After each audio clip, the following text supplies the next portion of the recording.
Oi, pessoal, sejam muito bem-vindos ao nosso podcast aqui da disciplina de Política, Estado e Mercado.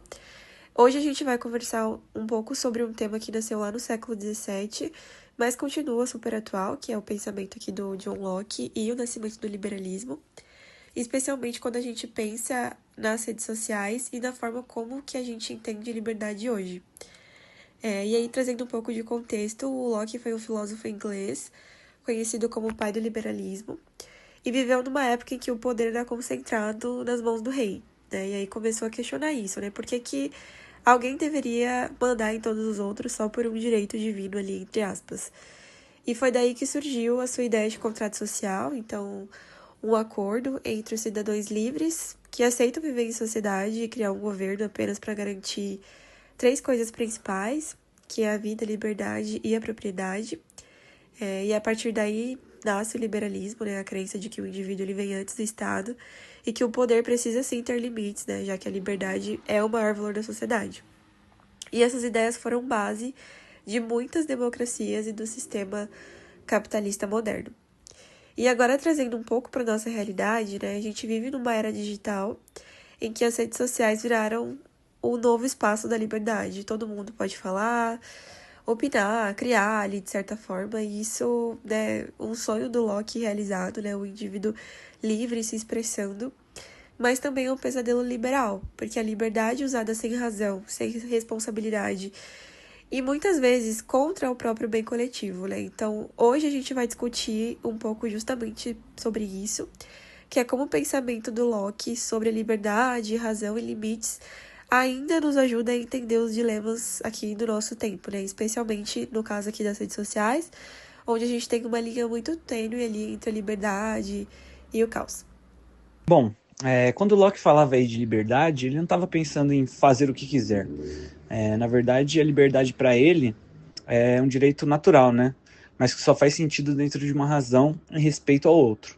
Ou seja, esse ponto que faz toda a diferença aí quando a gente pensa nas redes sociais, por exemplo. Se olharmos, por exemplo, aí para o Instagram, para o TikTok ou para o Twitter, né? Hoje em dia é o X, todos nós temos o poder aí de publicar o que quisermos. E isso é muito, muito bom, muito legal, mas também é perigoso, né?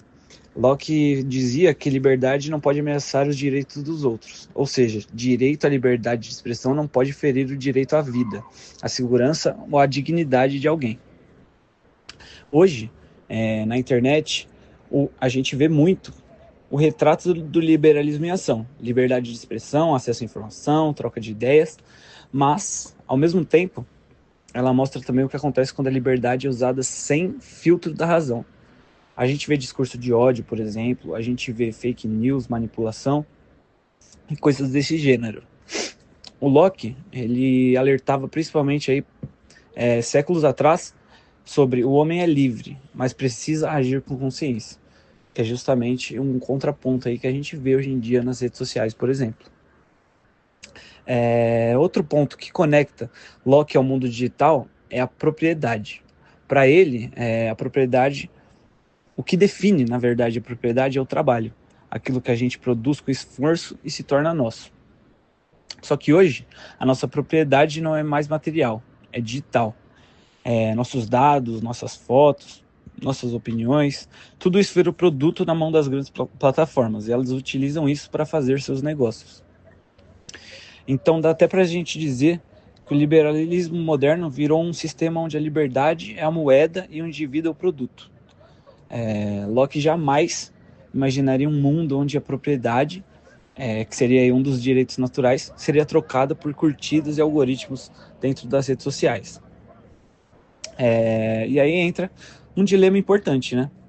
Que provavelmente ele enfrentaria. Até onde o Estado deve intervir?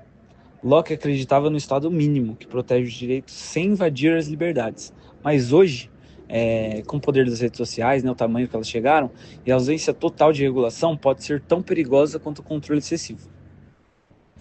Por isso, discutir Locke nas redes sociais é tão importante e nos faz entender que a liberdade não é o fim em si, é um meio de viver bem em sociedade.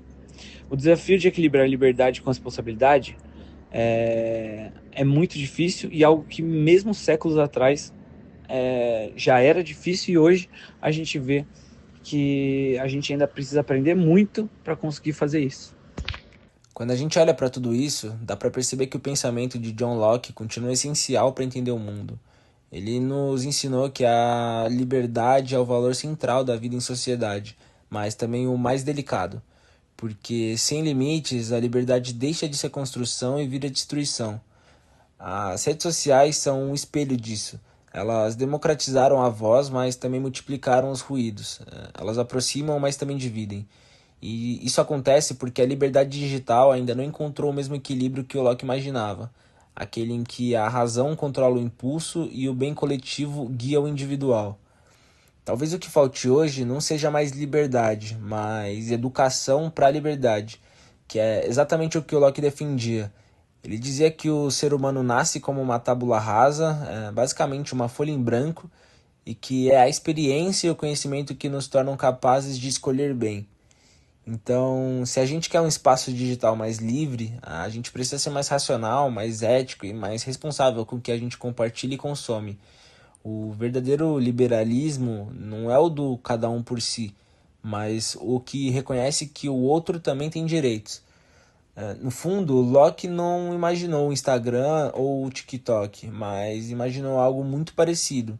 Uma sociedade de pessoas livres, guiadas pela razão e que vivem em paz porque respeitam umas às outras.